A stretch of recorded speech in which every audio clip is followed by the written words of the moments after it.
Everyone, welcome back to my channel Pooja commerce classes. कैसे हैं आप सभी? आई होप आप बढ़िया होंगे। बच्चों, आज हम आपको पढ़ाने वाले हैं नॉन प्रॉफिट ऑर्गेनाइजेशन में आपके अकाउंट का चैप्टर है। इसमें आपको एक डाउट आता है। क्या डाउट आता है? तो सभी बच्चे बोलेंगे मैम सब्सक्रिप्शन से रिलेटेड डाउट आता है, अदरवाइज तो ये बिल्कुल सिंपल है। बस डाउट कहाँ आता है? सब्सक्रिप्शन से रिलेटेड डाउट आता है। तो उसको ही आज हम आपका इस वीडियो में बिल्कुल क्लियर करेंगे। तो आज के बाद आपका कोई डाउट नहीं रहेगा सब्सक्रिप्शन से रिलेटेड। बच्चों, नॉर्मली आपको पता होगा, आप क्वेश्चन भी सही निकाल देंगे, एग्जाम में भी सही करके आ जाएंगे, बट आपको जानना होगा आपने ये सब किया क्यों। मतलब आप जैसे आउटस्टैंडिंग एंडिंग को क्या कर देते हैं? प्लस कर देते हैं, और आउटस्टैंडिंग बिगिनिंग को आप क्या कर देते हैं? माइनस कर देते हैं। तो वो करते क्यों हैं? क्या आपने इसका ये रीजन जानने की कोशिश करी? नहीं मैम, बस हमने पढ़ाया गया तो हमने ऐसे ही पढ़ लिया और हमने क्वेश्चन सॉल्व कर लिया, क्योंकि हमारा काम है क्वेश्चन का आंसर फाइंड करना। बट ये हमारा काम नहीं है कि ये इस पे केस स्टडी करना पूरा। तो आज हम आपको पूरी केस स्टडी करा देंगे इस पे कि इसमें सब्सक्रिप्शन का रोल क्या होता है। तो आइए बच्चों पढ़ते हैं सब्सक्रिप्शन से। सबसे पहले हम जानते हैं कि नॉन प्रॉफिट ऑर्गेनाइजेशन हमारा होता क्या है। तो बच्चों, ऑर्गेनाइजेशन जो है, जो ऑर्गेनाइजेशन वर्ड है, इसका मतलब क्या होता है? बच्चों, ऑर्गेनाइजेशन का मतलब होता है एक संस्था। क्या होता है बच्चों? ऑर्गेनाइजेशन का मतलब होता है एक संस्था। तो नॉन फॉर प्रॉफिट ऑर्गेनाइजेशन क्या होगा? तो नॉन फॉर प्रॉफिट ऑर्गेनाइजेशन होगी एक ऐसी संस्था जिसका काम प्रॉफिट अर्न करना नहीं होता है। क्या होता है बच्चों? जिसका काम प्रॉफिट अर्न करना नहीं होता है। मैम ऐसी कौन सी संस्था है? आजकल तो सभी प्रॉफिट के लिए काम करते हैं। नहीं बच्चों, कुछ संस्थाएं हैं जो आपकी सोशल वेलफेयर के लिए भी काम करती हैं। वो कैसे मैम? जैसे आपके मंदिर होते हैं, आपके गुरुद्वारा होते हैं, ये सभी आपके किस लिए होते हैं? ये आपके सोशल वेलफेयर के लिए भी होते हैं। इसमें प्रॉफिट अर्न करना इनका मोटिव नहीं होता है। इनका मोटिव होता है गरीबों की मदद करना, बुजुर्गों की मदद करना। तो ये सब क्या है? सोशल वेलफेयर के लिए कर रहे हैं। तो इनका काम ये सब है। तो इसको हम क्या कहते हैं? Non for profit organisation.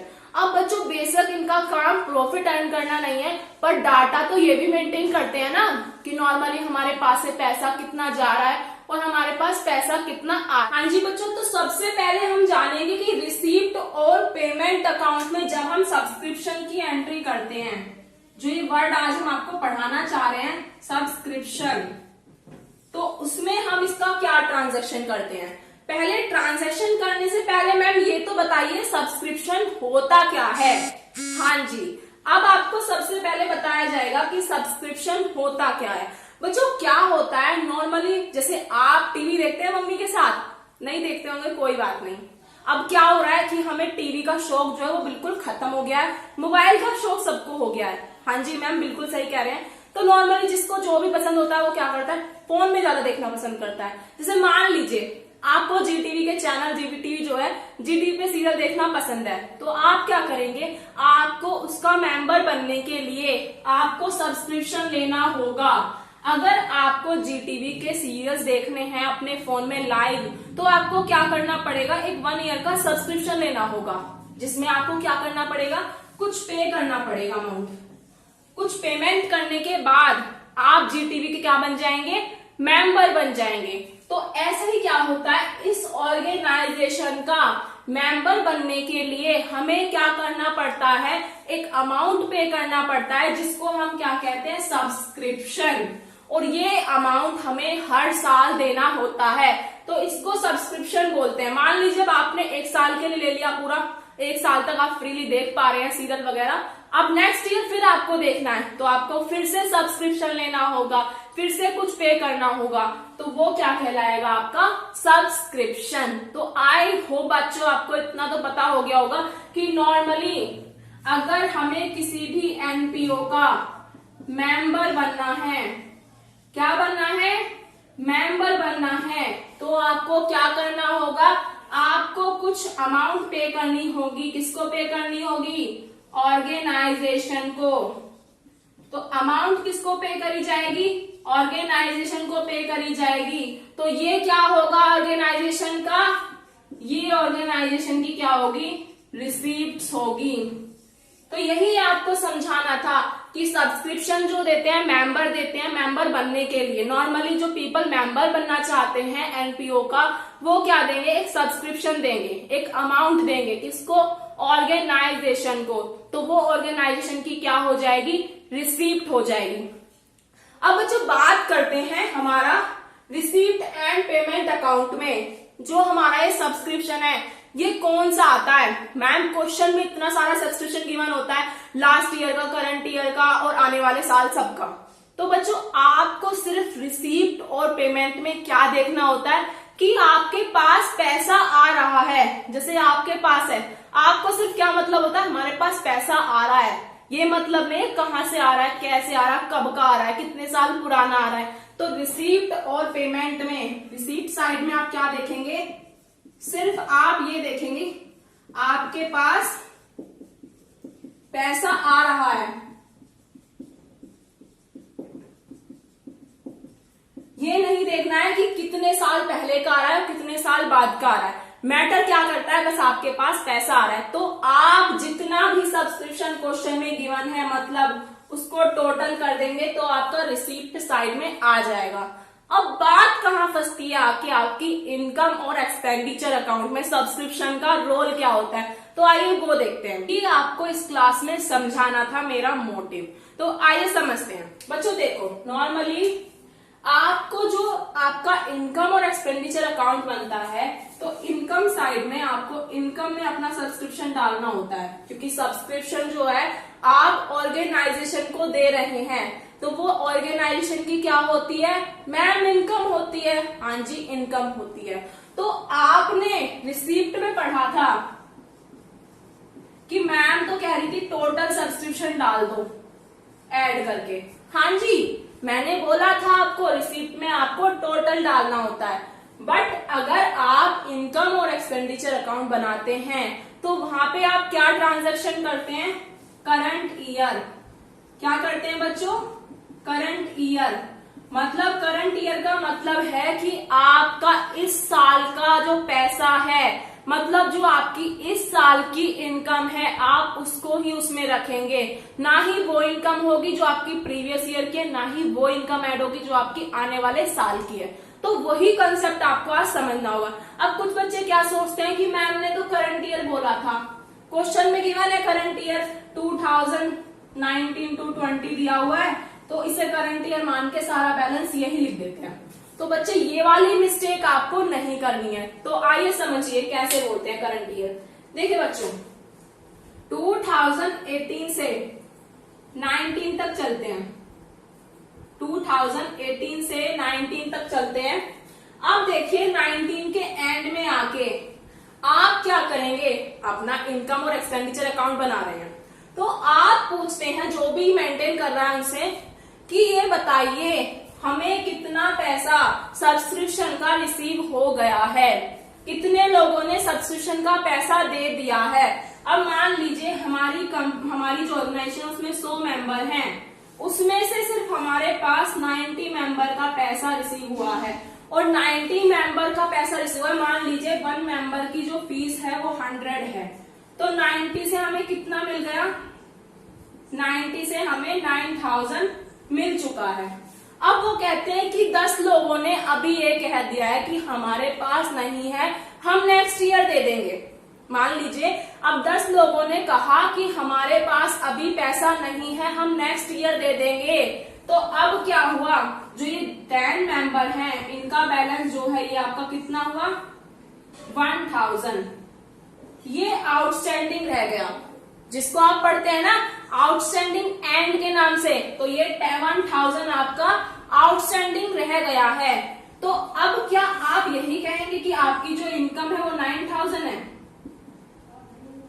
बताइए बच्चों कि नॉर्मली अगर आपसे कोई पूछता है कि आपकी 2018 to 19 की इनकम क्या थी, तो आप सिर्फ यही कहेंगे 9000 है? नहीं, यही आप मिस्टेक करते हैं। तो नॉर्मली 9000 आपकी इनकम नहीं है, आपकी तो इनकम पूरी 10000 है। 9000 प्लस 1000, तो ये क्या कहलाएगी, आपकी इनकम। बेशक आपको रिसीव नहीं हुआ है, बेशक आपको रिसीव नहीं हुआ है, फिर भी आपकी इनकम तो 10,000 ही है ना, क्योंकि आपके पास मेंबर 100 हैं और 100 सबकी फीस है, तो टोटल कितना है आपका 10,000। तो आपकी इनकम 10,000 ही होगी। जैसे मान लो बच्चों, मैं ट्यूशन देती हूँ बच्चों को, अब मान लो मुझे किसी बच्चे ने फीस नहीं दी इस मंथ, वो कहता है कि मैम मैं नेक्स्ट मंथ दे दूंगा, अभी मेरा बैलेंस नहीं है, तो क्या मैं ये कहूंगी कि मेरी इनकम नहीं है? मैं तो अभी भी ये कहूंगी ना, मेरी टोटल इनकम तो यही है, बेशक बच्चा मुझे नेक्स्ट मंथ क्यों ना दे रहा हो। तो ऐसी ऑर्गेनाइजेशन के साथ होता है, बेशक कोई मेंबर अपना सब्सक्रिप्शन का अमाउंट नेक्स्ट ईयर में दे, फिर भी वो हमारी इनकम तो है ही, बेशक अभी रिसीव नहीं हो रही है, नेक्स्ट ईयर रिसीव होगी, बट इनकम तो यही कहलाएगी ना कि हमारी 10,000 है। तो इसलिए हम क्या करते हैं, सब्सक्रिप्शन में आउटस्टैंडिंग एंड को क्या कर देते हैं, प्लस कर देते हैं। तो बच्चों ये तो प्लस का साइन तो आपको पता चल गया कि आउटस्टैंडिंग एंडिंग हमने प्लस क्यों करा, क्योंकि हमारी इनकम का पार्ट है ये। अब बेशक हमें रिसीव नहीं हुआ है, तो आप क्या याद रखेंगे, करंट ईयर की इनकम, करंट ईयर इनकम जो आपको रिसीव हुई है,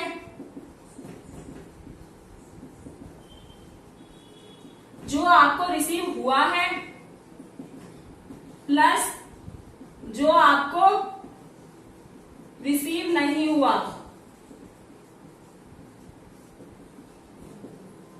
तो दोनों को ही ऐड किया जाता है, बस वो आपकी इनकम है ना, ये मैटर करता है कि बेशक आपको वो रिसीव हुआ है, बेशक वो आपको रिसीव नहीं हुआ है, बट वो आपकी क्या कहलाएगी, इनकम कहलाएगी। बच्चे मैं रिपीट आपका इसलिए कर रही हूँ जिससे आपके माइंड में है ना बिल्कुल सेट हो जाए कि होता क्या है।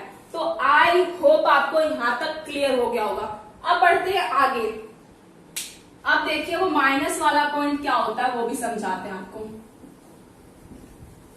अब बच्चों अब देखते हैं हम अपना आउटस्टैंडिंग बिगिनिंग वाला पॉइंट कि हम माइनस क्यों करते हैं। तो आइए देखिए 2019 से जब हम 2020 का बैलेंस चेक करते हैं, नॉर्मली मानिए कि आप अब एंड में बना रहे हैं अपना इनकम एक्सपेंडिचर, तो आप पूछ रहे हैं कि हमें सब्सक्रिप्शन का पैसा कितना मिल गया। तो नॉर्मली हमें पता चला कि अब मान लीजिए अब आपके जो मेंबर हैं वो आपके कुछ 200 मेंबर हैं, तो आपको पता चलता है कि जो 200 मेंबर हैं तो 200 मेंबर के अकॉर्डिंग जो आपकी इनकम होगी वो कितनी होगी बच्चों, 200 मेंबर के अकॉर्डिंग आपकी इनकम होगी 20,000।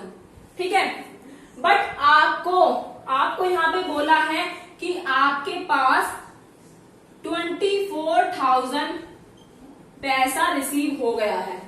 नॉर्मली ये आपकी डिजिट कुछ भी हो सकती है, नॉर्मली आपको ये पता है कि इस ईयर में आपको सब्सक्रिप्शन का इतना पैसा मिला है, और अभी भी आपके कुछ 10 एम्प्लॉयज हैं, 10 मेंबर हैं जिन्होंने पैसा नहीं दिया है। मान लीजिए 10 मेंबर हैं जिनका अमाउंट 1,000 मान लीजिए, 10 मेंबर हैं जिन्होंने अभी पैसा नहीं दिया है, वो नेक्स्ट ईयर देंगे।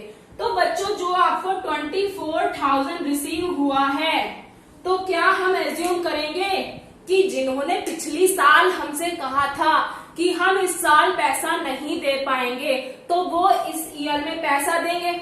अब मान लीजिए मेंबर ने पिछले साल पैसा नहीं दिया, तो सबसे पहले ऑर्गेनाइजेशन क्या कहेगी, भाई जल्दी से पिछले साल का पैसा दो, बाद में बात करना। तो सबसे पहले तो हमने मेंबर से पैसा लिया होगा ना। बच्चे माइंड लगा के सोचिए कि पहले नए साल की स्टार्टिंग से पहले ही हमने जो ये हमारे मेंबर थे इनसे पुराना पैसा लिया होगा सब्सक्रिप्शन का।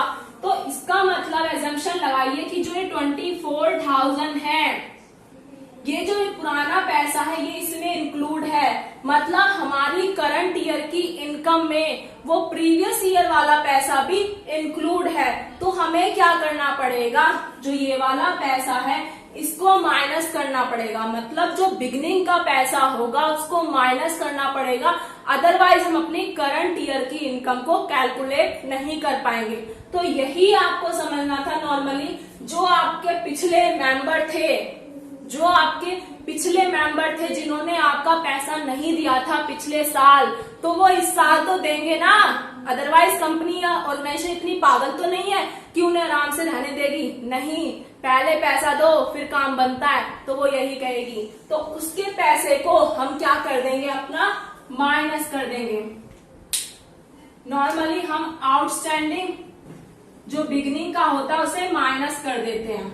वो इसलिए ही करते हैं क्योंकि हमारा जो पैसा है वो करंट ईयर का देखना है, हमें जो इनकम है वो हमें करंट ईयर की देखनी है, बट जो बिगनिंग में है वो हमारा प्रीवियस ईयर की इनकम होती है। तो प्रीवियस ईयर तो हमें यहाँ पे नहीं लेना है। तो आई होप बच्चों आपको आज का लेक्चर क्लियर होना चाहिए। आई होप बच्चों आपको आज का वीडियो अच्छा लगा होगा। वैसे मैं अकाउंट नहीं पढ़ाती हूँ, तो नॉर्मली मेरा मन करा इस टॉपिक पे वीडियो बनाने का, तो मैंने आपके लिए वीडियो बनाया। अगर आपको वीडियो पसंद आया है तो आप मुझे जरूर बताना। Thank you so much. अगर आपने अभी तक चैनल को सब्सक्राइब नहीं किया है तो चैनल को सब्सक्राइब कर लेना। Thank you.